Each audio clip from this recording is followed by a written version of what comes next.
At 3 a.m., my brother snuck into my room and grabbed my car keys while I was asleep. By morning, my brand new SUV was gone, wrecked after a weekend trip with his buddies. When he came back, Mom defended him, saying, "Quit blaming him. He'd never do that." I just smiled, because the car he took. There's a special kind of fury that boils inside you when your family's golden child not only steals your biggest achievement, but then your own parents actively try to hand it to him. What they didn't know was that my achievement was about to become their son's downfall. My name's Lucas, I'm 26, and for as long as I can remember, I've been the responsible one. It's not a badge I ever asked for. It just stuck to me because someone had to play the adult when the actual adults were too busy playing favorites. My younger brother, Daniel, he's 22, and he's always been the golden child. Reckless, impulsive, utterly untouchable in my parents' eyes. I lost count of how many times he'd gotten himself into trouble, skipping classes, blowing through money, wrecking relationships. And every single time, Mom and Dad would just smooth it over like it was a minor hiccup. Me? If I so much as breathed in the wrong direction, I'd get an hour-long lecture about responsibility, saving money, setting a good example. I learned early that the rules in my family weren't really rules. They were warnings, specifically for me. While Daniel floated above it all, I'd hear things like, "Don't leave dishes in the sink, Lucas," even while Daniel's crusty plate from last night's midnight snack sat right there on the counter. Or, "Don't drive too fast, Lucas. We can't afford accidents," while Daniel was getting pulled over for the third time, walking away with nothing but a warning thanks to Dad's connections. It wasn't fair, but I grew used to it. I had to. So, when I landed my first decent job last year and finally had the means to treat myself, I did something huge. I bought a brand new SUV. Nothing luxurious, nothing over the top, just something safe, reliable, and most importantly mine.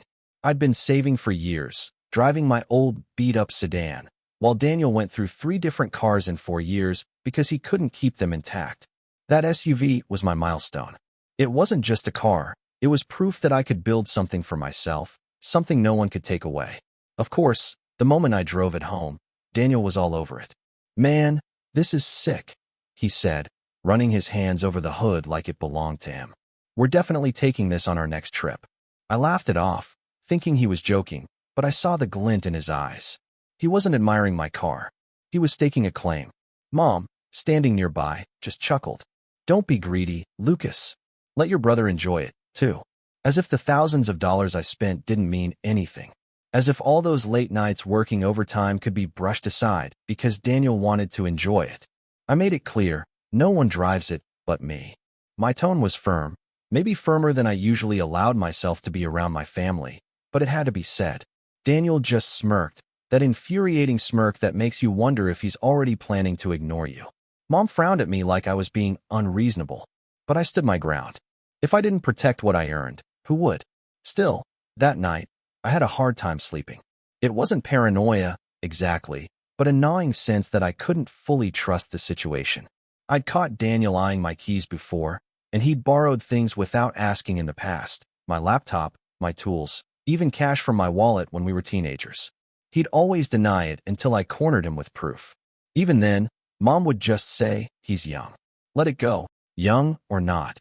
Daniel had a way of convincing everyone that his actions didn't carry weight. But I knew better. I told myself I was overthinking, tucked the keys under my pillow like I was guarding treasure.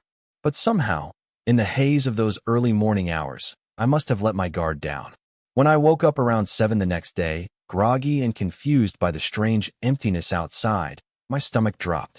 My SUV wasn't in the driveway. Panic hit me, sharp and immediate, my mind racing with insurance calls and police reports. But when I went inside to look for my keys, they were gone, too. My heart sank as the reality pieced itself together. Daniel.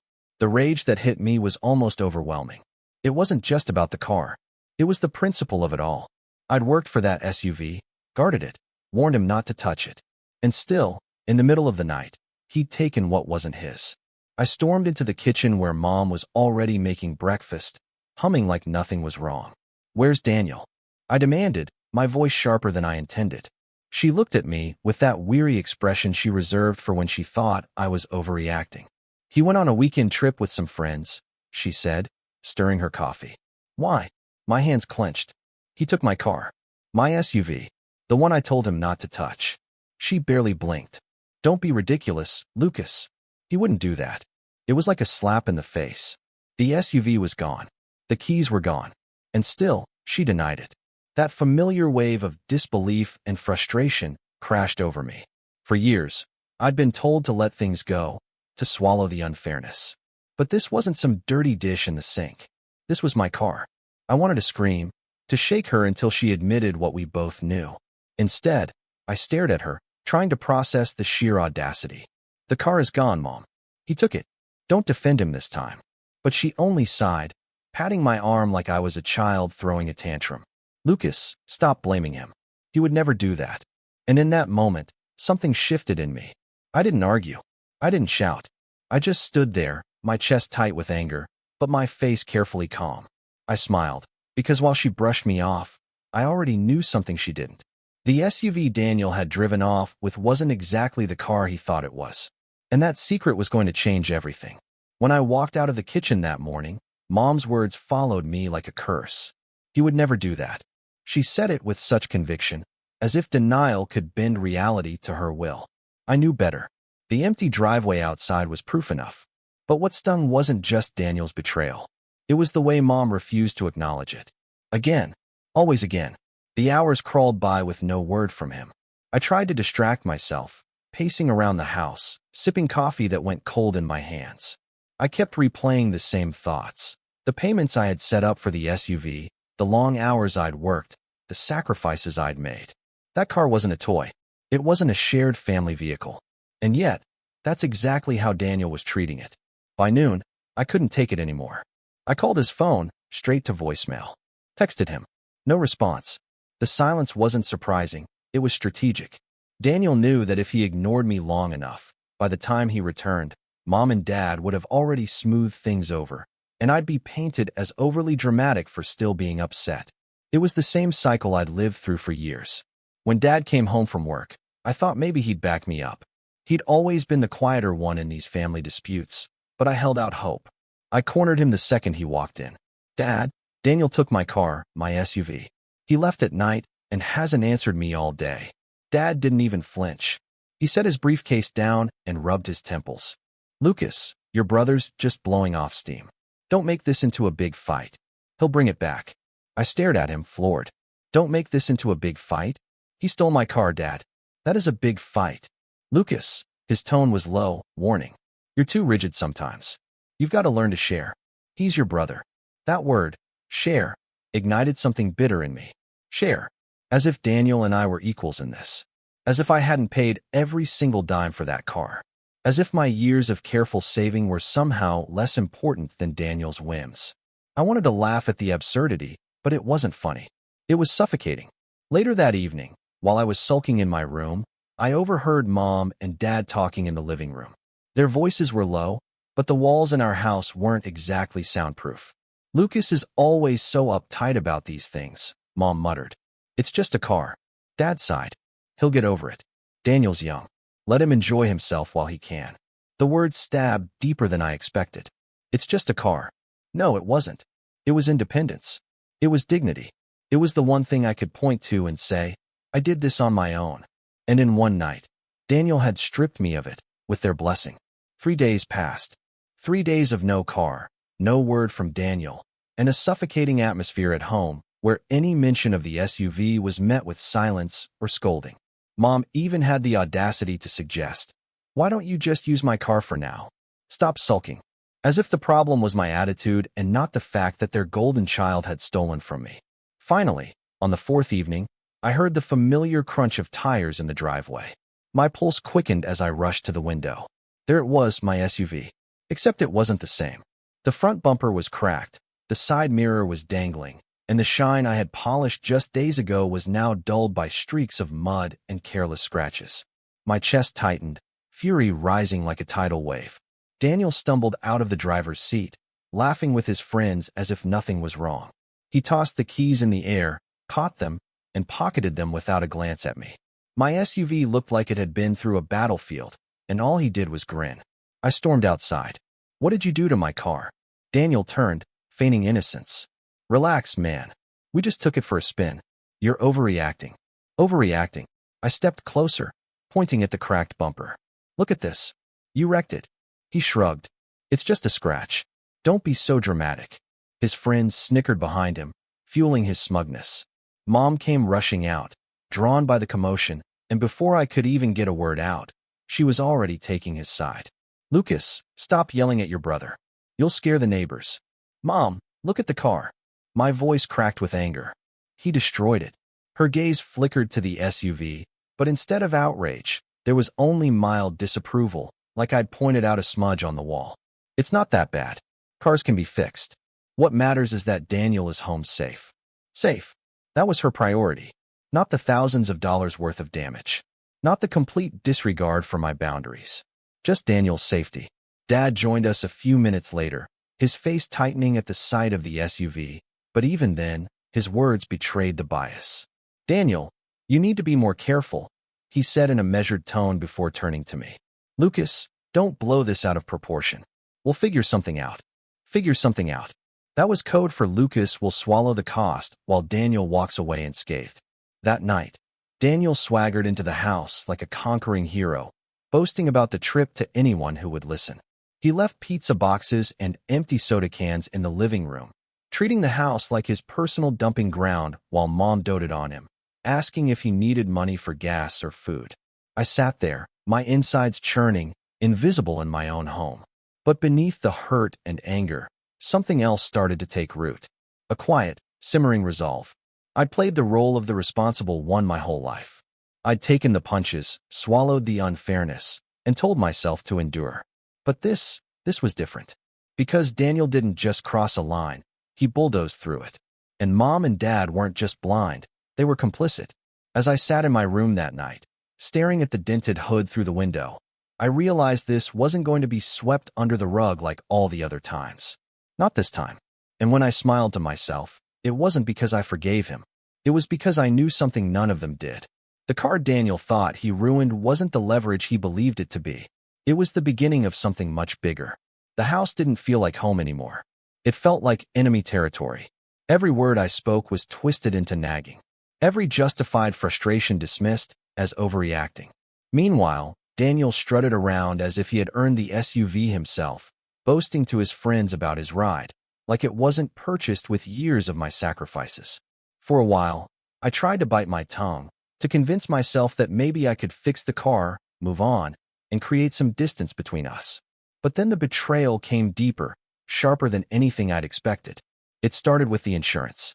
I had called to report the damage because, frankly, there was no way I could cover the cost of repairs out of pocket. My premiums weren't cheap, but that was the point. I had coverage for situations like this. Or so I thought. When the representative pulled up my file, there was confusion on her end. Sir, she said carefully, are you aware that a claim was already filed for your vehicle last night? My grip tightened on the phone. What? No, I didn't file anything. Yes, it was filed under your policy by a Daniel Carter, she replied, checking again. The room spun around me. Daniel had used my information, my insurance, to try and pass off the damage as his own claim.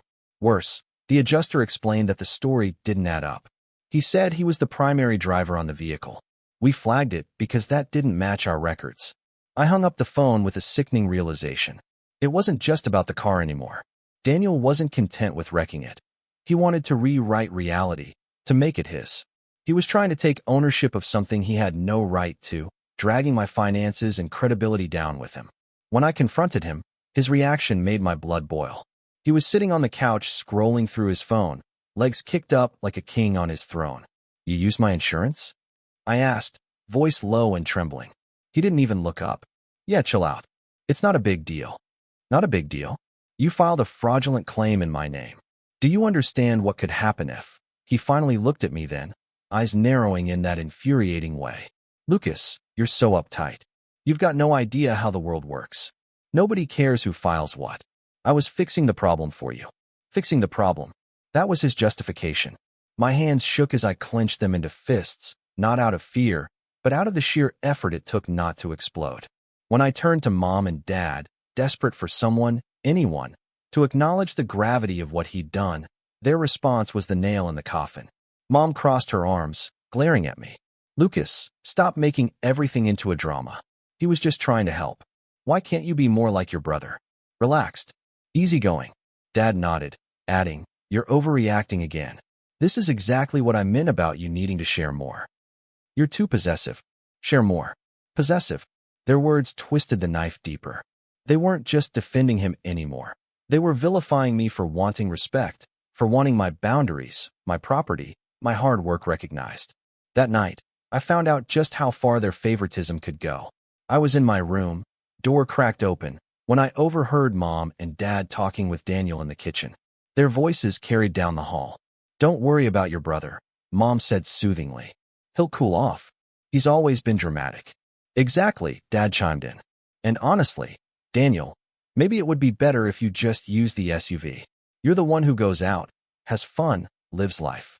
Lucas doesn't need it the way you do. I froze. The air left my lungs. They weren't just excusing him. They were openly suggesting that my SUV, my first real achievement, should belong to him. Daniel chuckled. See, you get it. He doesn't even know how to enjoy it. It'd be better off with me anyway. The sound of their laughter was like a hammer cracking against the fragile shell of whatever trust one still had in them. That was the moment everything shifted. It wasn't about fairness anymore, or hoping they'd see reason. No, this was betrayal in its purest form. My parents had chosen their golden child openly, blatantly, at my expense. And Daniel, he wasn't satisfied with stealing. He wanted to erase me from the picture entirely. I sat in the dark of my room that night, heart pounding, teeth clenched, every nerve in my body alight with anger. For the first time in my life, I didn't feel like the responsible older brother.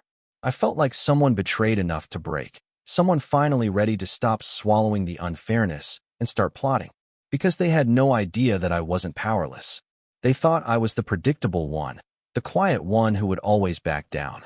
But what they didn't know, what Daniel especially didn't know, was that the SUV he had laid claim to wasn't just a shiny toy. It was a trap waiting to be sprung. And soon he'd find out exactly what that meant. After that night, the house felt like it wasn't mine anymore. Every time I walked into the kitchen or the living room, I was reminded that I was the outsider under my own roof. Mom and Dad's laughter with Daniel. The way he lounged in the SUV's driver's seat like it had been his all along. The dismissive glances they threw me whenever I dared to voice my frustration. It was suffocating. The worst part wasn't even the damage to the car or the fraudulent insurance claim. It was the erosion of trust. I realized that no matter what I did, no matter how hard I worked, I would never be seen as anything more than the strict, uptight brother. Meanwhile, Daniel, who crashed my SUV and nearly ruined my finances, was still the carefree son they admired. That realization hollowed me out in a way I hadn't felt before. The following week was brutal. Daniel took the SUV again without asking, parading around town like it was his personal trophy. My phone buzzed with friends sending me photos. Daniel parked sloppily outside bars. Daniel revving the engine in crowded streets. Daniel boasting about his new ride to anyone who would listen. Each photo felt like another twist of the knife, not only because he was humiliating me publicly, but because I couldn't even correct the narrative. If I told people the truth, I knew he'd spin it, and Mom and Dad would back him. That's how it always went. I tried to talk to them again, one last time. It was after dinner, when Daniel had tossed his dirty plate into the sink and walked off without so much as rinsing it. I stayed behind with my parents, hoping maybe, just maybe, reason would prevail if I spoke calmly. Mom, Dad, I began, my voice trembling with effort. I can't keep doing this. That car is mine. I worked for it. Daniel doesn't respect it, and I need you to stop enabling him. If he keeps this up, he's going to destroy more than just the SUV. He's going to drag me down with him. I thought the vulnerability in my tone would get through to them. But instead, Mom pursed her lips, shaking her head slowly. Lucas, you're exhausting. All you ever do is complain. Why can't you be grateful your brother is even around? One day, when he's successful, you'll be proud. Proud. That word echoed in my skull like a cruel joke. Proud of what? Proud of a brother who stole from me, wrecked my car, and laughed in my face? Dad chimed in, too. His voice softer, but no less dismissive. You've got to loosen up, son. You're making mountains out of molehills. If you keep this up, you'll push your family away. Push my family away. The irony of that nearly made me laugh out loud. They'd already chosen. I was already on the outside. That night, I lay awake staring at the ceiling, the weight of their words pressing down on me. I thought about the years I had sacrificed to be the responsible one.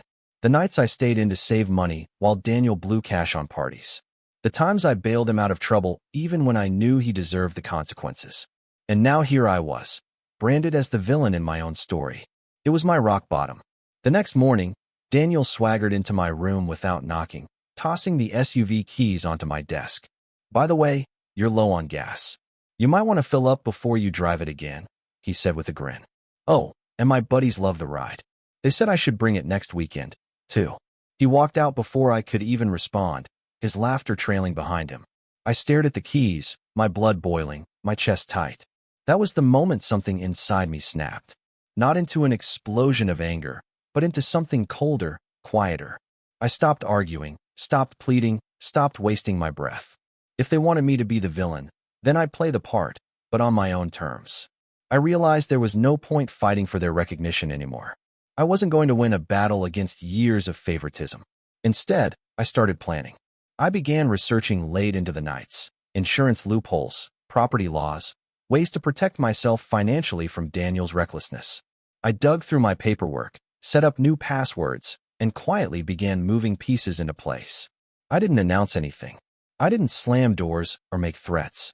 Outwardly, I played along, smiled faintly at Mom's digs, nodded at Dad's warnings, let Daniel gloat without resistance. But inside, I was done. Done being the punching bag. Done being the responsible one who never fought back. Because what Daniel didn't know, what none of them knew, was that the SUV wasn't just a car. It was more than a vehicle. It was leverage. And the way he had entangled himself with it, the reckless driving, the fraudulent claim, the entitlement, it had all given me something I hadn't had before, power. And I was going to use it. After I hit my lowest point, something inside me shifted. It wasn't a sudden burst of energy or a movie-style moment of transformation. It was quieter than that, like a candle being lit in a dark room.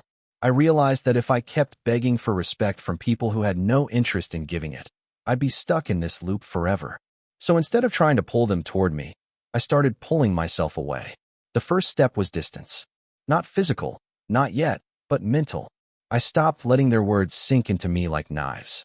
When Mom scolded me for complaining too much, I just smiled faintly. When Dad told me to share more, I nodded without arguing. When Daniel bragged about his SUV, I let him boast, knowing every word he said was digging him deeper into a pit he didn't even see. The less I resisted outwardly, the less they noticed what I was doing behind the scenes. Meanwhile, I doubled down on my career. I'd been working in IT for a mid-sized firm for about 2 years, mostly quiet and reliable in my role, never really pushing for more. But now, I threw myself into it.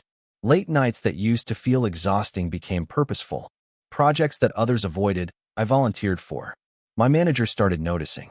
He asked me to lead a small team on a pilot project, and I poured everything into it. By the end of that quarter, not only had we finished early, but our work saved the company thousands. My manager recommended me for a promotion, and just like that, my salary jumped. The money that used to trickle now felt like a steady flow. And for the first time, I saw a future where I wasn't shackled to my family's approval or to Daniel's shadow. With the extra income, I made some strategic moves. I opened a separate account, one my parents didn't know about. Every bonus, every overtime payment, every bit of freelance work I took on the side went straight into it. I also started making connections outside of my family bubble. Colleagues who respected me, mentors who saw potential, even a few friends who understood the grind I was on. Slowly, my world began to expand beyond the suffocating walls of favoritism I'd grown up in. And the SUV? Oh, I didn't neglect that piece of the puzzle.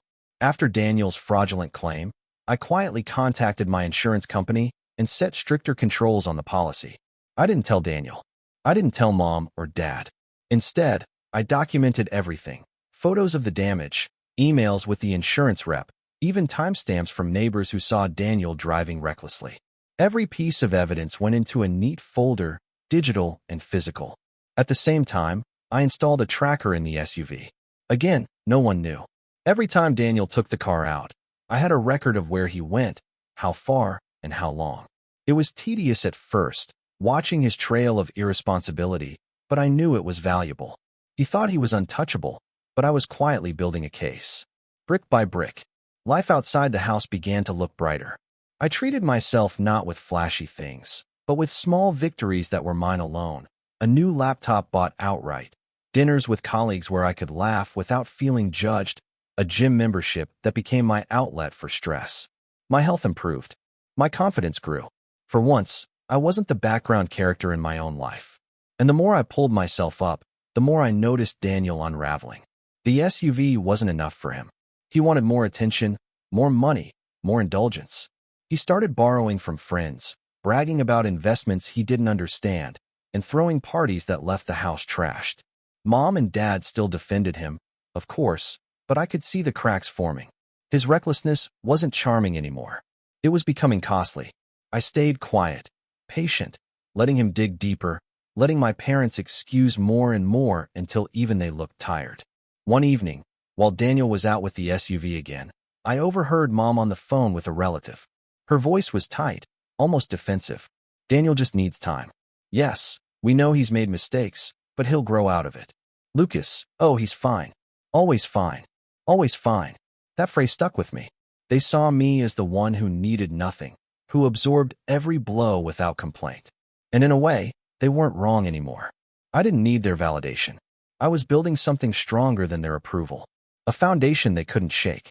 But the irony was, the stronger I grew, the weaker their golden boy looked in comparison.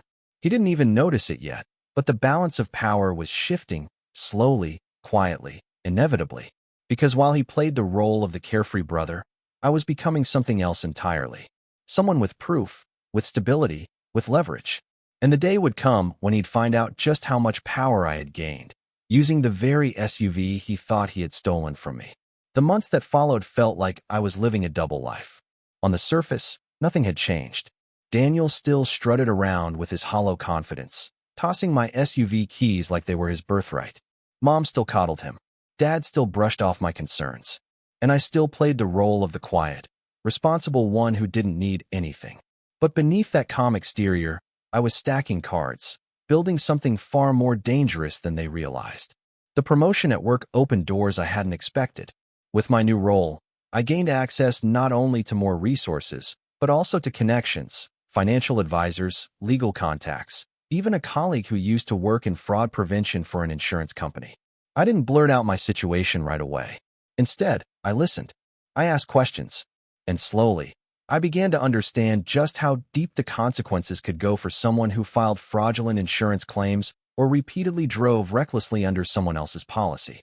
One conversation in particular stuck with me. Over coffee, my colleague, let's call him Mark, was telling me about a case where someone had been flagged for misusing a car that wasn't theirs. The paper trail is everything, he said. Emails, GPS data, receipts, photos. You piece it together, and eventually even the most untouchable person crumbles. I remember sipping my coffee slowly, hiding the small smile tugging at my lips. A paper trail. That's exactly what I had been building for months. Every reckless trip Daniel took in the SUV was recorded by the tracker I'd installed. Every dent, every scratch, every receipt from gas stations he used my card to fill up with. I had them cataloged. I even had text messages from him bragging to his friends about his ride. Screenshots saved in multiple folders. To anyone else, it might have looked obsessive. To me, it was preparation. Meanwhile, Daniel's arrogance was ballooning. He wasn't content just borrowing the SUV. He started talking about upgrading it, as if it were his to modify. One night at dinner, he casually mentioned to our parents, I was thinking of trading it in for something sportier. Maybe a coupe. I nearly choked on my food. Excuse me. Daniel smirked. Relax, man. I'm just saying, this SUV isn't really my style. Too family-friendly. Don't you think I'd look better in something with, a bit more edge? Mom laughed. Well, he's not wrong. You've always been the practical one, Lucas. Daniel needs something more fitting for his personality. I looked between them, stunned, my fork frozen in midair. They weren't even hiding it anymore. They were entertaining the fantasy that my car was Daniel's to trade. That night, I realized something crucial. Daniel wasn't just entitled. He was careless with his entitlement. He believed so completely in his golden child immunity that he'd started saying the quiet part out loud. That was dangerous for him and valuable for me. Around that same time, I stumbled onto another piece of leverage I hadn't expected. My company had begun offering optional car allowances to employees in managerial positions, an incentive to ensure reliable transportation. I applied, and within weeks, I had approval. It wasn't enough to cover a brand new vehicle outright, but combined with my savings, it gave me options. Serious options. That's when the idea solidified in my mind. I didn't need to fight for recognition anymore. I didn't even need to fight for the SUV. What I needed was to let Daniel, and by extension my parents, dig deep enough into their delusions that when the truth finally landed, it would crush them under its weight. I quietly met with a lawyer, someone recommended by Mark, and laid out a hypothetical scenario. What if someone repeatedly damaged your property, filed false claims, and tried to assert ownership? The lawyer raised an eyebrow but didn't laugh. If you can prove it, you'd have grounds not just for financial restitution, but also for charges, depending on the extent. That night, I walked back into the house with a calmness I hadn't felt in years. Mom was nagging me about how I never smiled anymore.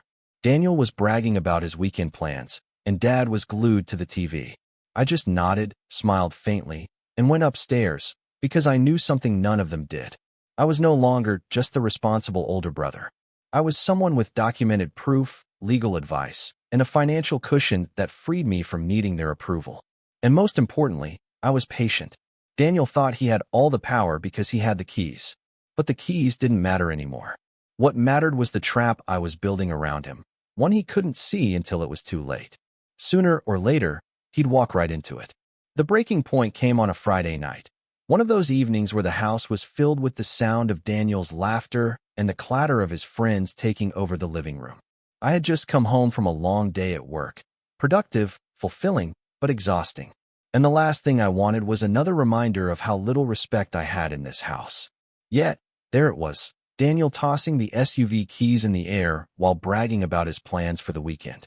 "We're taking it upstate," he announced proudly, his friends nodding along. "Going to hit the lake, maybe camp out. This thing's perfect for hauling all our gear." I froze in the doorway. He didn't even bother to look at me as he said it. Didn't even acknowledge that the car he was parading around was mine, not his. My SUV had gone from being my achievement to being his party accessory. And my parents sat there grinning like it was cute. That was when I knew it was time. The trap I'd been building for months was ready, and Daniel had just volunteered to step straight into it. Earlier that week, I'd met with the lawyer again. With all the documentation I'd gathered, the tracker logs, photos, insurance correspondence, even witness accounts from neighbors, it wasn't hard to build a case. But instead of rushing to file something immediately, I held on to the evidence, waiting for the perfect moment to make the damage undeniable. And this weekend trip, it was the perfect storm. The morning they left, I didn't argue. I didn't demand the keys back. I simply smiled, wished Daniel and his friends a safe trip, and watched as he drove away, music blasting, laughter spilling out of the SUV's open windows. Inside, I felt a calmness settle over me, the kind of calm that comes when you know you've already won. While they were gone, I set the rest of the plan in motion.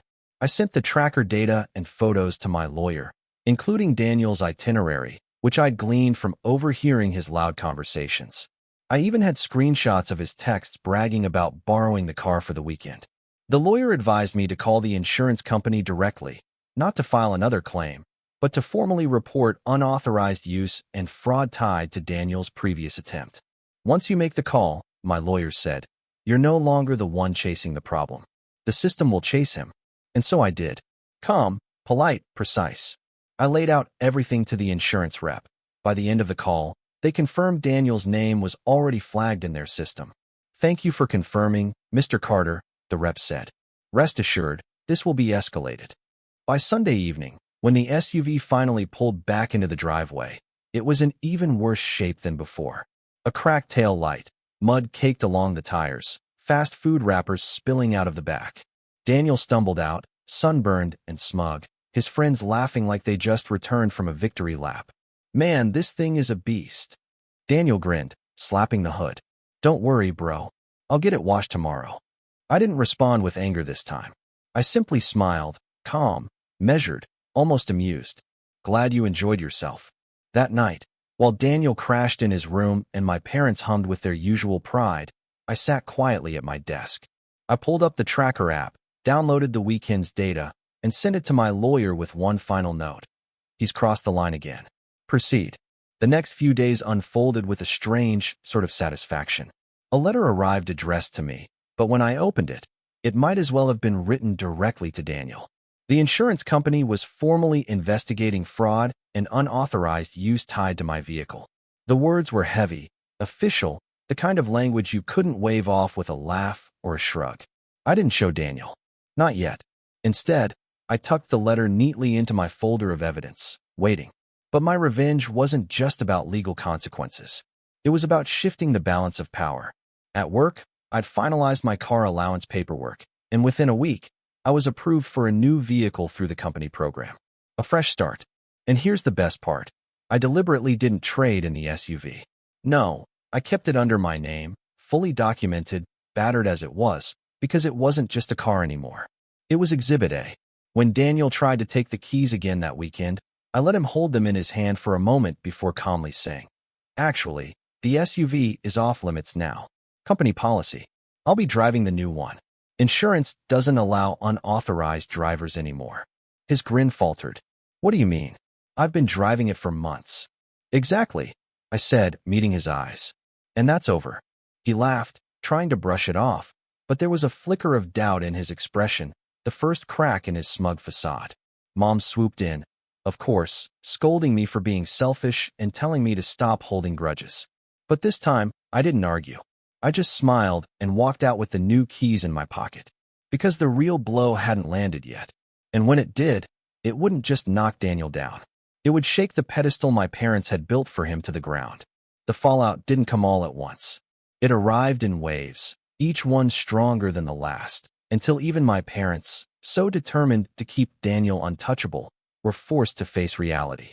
The first wave came when the insurance company called. I made sure to take the call on speaker while sitting in the living room, my parents and Daniel all within earshot. The representative's tone was calm but firm. They had concluded their investigation, and Daniel's fraudulent claim had been flagged as attempted insurance fraud. Because of the unauthorized use and repeated damage tied to my vehicle, they were placing restrictions on my policy and warning of possible legal escalation if it happened again. Mom gasped. Dad shifted uncomfortably. Daniel paled, though he tried to mask it with a smirk. "It's just insurance people. They bluff all the time." But his voice cracked ever so slightly. The second wave hit when I finally revealed the folder I had been keeping. I laid it out on the dining room table like a case file, photos of the damage, tracker logs showing Daniel's late-night joyrides, screenshots of his texts bragging about the car, and copies of the letters from the insurance company. Each page landed with a slap against the wood, and with every slap, my parents' excuses grew thinner. "This is harassment." Mom tried it first. "You're digging into his life like some detective." "No," I replied evenly, looking her dead in the eye. "This is proof. Proof you've ignored for months." Daniel snatched at the papers, flipping through them in disbelief. "You were spying on me?" "I was protecting myself," I said calmly. "From you." The silence that followed was heavier than anything I'd ever felt in that house. For the first time, there were no quick excuses, no laughter to brush it off, just a wall of evidence they couldn't climb over. The third wave came harder still. A few weeks later, Daniel was pulled over while driving a friend's car, reckless speeding, expired registration. With his name already flagged in the insurance system, the officer didn't just let him off with a warning this time. He got slapped with fines and mandatory court appearances. When he came home fuming, Mom tried to comfort him, but I could see the cracks spreading wider. Their golden boy was no longer untouchable. The system had its eye on him now, and there was nothing they could say to shield him. As for me, I didn't need to gloat. I didn't need to shout. I simply lived my life. With my new company car allowance, I drove a fresh vehicle that Daniel couldn't touch. My promotion came through officially, and with it, a new apartment downtown. When I packed my things, my parents begged me to reconsider, though their pleas weren't really about me. They were about losing the son who kept the house afloat, while their favorite spiraled out of control. I moved out quietly. No dramatic fights, no slammed doors, just a calm exit from the battlefield I had been forced to grow up on. Months later, I returned not to live, but to visit, pulling up in my new car, sharp suit, fresh from work. The SUV still sat in their driveway, battered and unused, a monument to the months of denial and betrayal. Daniel stepped outside, thinner, wearier, his bravado dimmed. Mom and Dad followed, their faces lined with a shame they couldn't quite voice. "Lucas," Dad said slowly, maybe we should have listened sooner. I studied them. The same people who had dismissed me, belittled me, made me invisible in my own home. And for the first time, I didn't feel the desperate urge for their approval. I didn't need their validation anymore. I gave them a small smile. "It's fine. I just wanted you to see the truth for yourselves." And as I turned to leave, Daniel muttered under his breath, bitter but broken, "You set me up." I paused, glanced back at him, and let the words land like the final blow. "No, Daniel, you set yourself up. I just stopped protecting you from the consequences." The look on his face, the dawning realization that his shield was gone, that his parents couldn't save him anymore, was worth every sleepless night, every quiet plan I had laid. I got in my car, started the engine, and drove away, leaving behind the broken pedestal they had built for their golden boy. For the first time in my life, I wasn't the overlooked, responsible son. I was the one who walked away with dignity, proof, and freedom. And that was the moment I knew.